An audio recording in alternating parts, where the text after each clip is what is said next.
बेहतर स्थिति में है। वो क्या है, पाकिस्तान में कोई पॉलिटिकल लीडर खड़े होकर नहीं कहता कि वो इंडिया के फेवर में है या इंडिया के लिए सिंपैथेटिक स्टेटमेंट नहीं देता। हमारे यहां बहुत से लोग देते हैं, ऐसे ऐसे स्टेटमेंट देते हैं कि पाकिस्तान अपने डोजियर में यूज करता है इंडिया के खिलाफ। ये बताइए पाकिस्तान के कितने नेताओं के स्टेटमेंट हमारे यहां वायरल हो रहे हैं हमारे मीडिया में? नील। हमारे यहां कर्नाटक के चीफ मिनिस्टर का देखिए क्या बयान वहां वायरल हो रहा है, जबरदस्त। राहुल गांधी जी का तो वो डोजियर में दिया गया था, आप याद करिए। अरे भाई आप जाके देखा होगा मीडिया में वो वीडियो अवेलेबल है जिसमें वो नाम ले रहा है कि ममता बनर्जी जी और वो कम्युनिस्ट और फलाने सब, पूरा हिंदुस्तान मोदी के साथ नहीं है, ये सब हमारे साथ है। This is the world use. और मैं दर्शकों से कहूंगा जाके चेक करिए, हाफिज सईद का 10 साल पुराना वीडियो अवेलेबल है, इसमें कह रहा है हिंदुस्तान में सब बुरे लोग नहीं है, कुछ अच्छे लोग भी हैं, जिसमें वो कुछ पत्रकारों का नाम ले रहा है और कांग्रेस पार्टी का नाम ले रहा है। कम से कम खड़े होकर कहना चाहिए। हमारे यहां से नेता गए थे पाकिस्तान में, कहा मोदी को हराना है, आप मदद करिए। वहां के किसी ने आके कहा कि जनरल मुनीर को हटाना है, आप मदद करिए। वहां के किसी ने आकर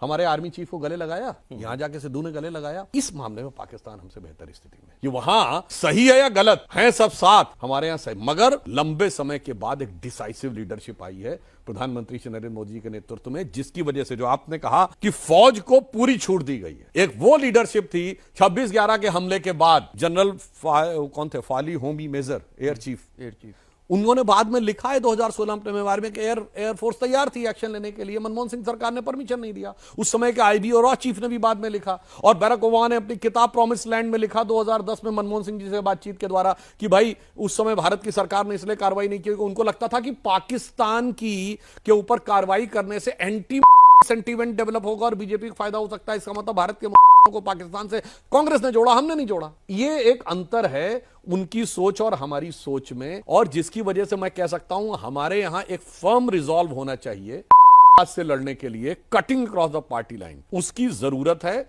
और वो जब होगा तो दुनिया के हर देश में है, तब वो स्थिति बिल्कुल डिफरेंट नजर आएगी, और उसके लिए जो एक पॉलिटिकल विल चाहिए। हां, एक देखिए मैं एक एग्जांपल देना चाहता हूं, जो पाकिस्तान झूठी बात फैलाता है। सन 71 की लड़ाई में, जनरल साहब को हमसे बेहतर पता होगा, वहां एक ओथ ऐसी दिलाई जाती, वो कहते हैं सन 71 क्यों हार गए, कहते हैं यहिया खां की बेवकूफी और हिंदुओं की चालाकी, हिंदुओं की फौज ने हमें हरा दिया। जबकि फैक्ट क्या है, जो भारत की आर्मी जिसने 71 में ढाका में पैराट्रूपर्स को जिसने लीड किया था वो जनरल जैकब थे, and he was Jew, he was यहूदी, chief of the eastern command, जिन्होंने सरेंडर डॉक्यूमेंट साइन करवाया जनरल नियाजी से, वो general Jagjit Singh Arora, he was Sikh, and who was the army chief general Sam Manekshaw, he was Zoroastrian. ये है Indian army, जिसको वो ये कहते हैं ये फौज। देखिए जो सच है उसको झूठ दिलाकर, अगर आप मृग मरीचिका में जीते रहना चाहते हैं, if you want to live in mirage, तो प्यासे मरना आपका मुस्तकबिल हो जाता है। ये पाकिस्तान को समझ लेना चाहिए।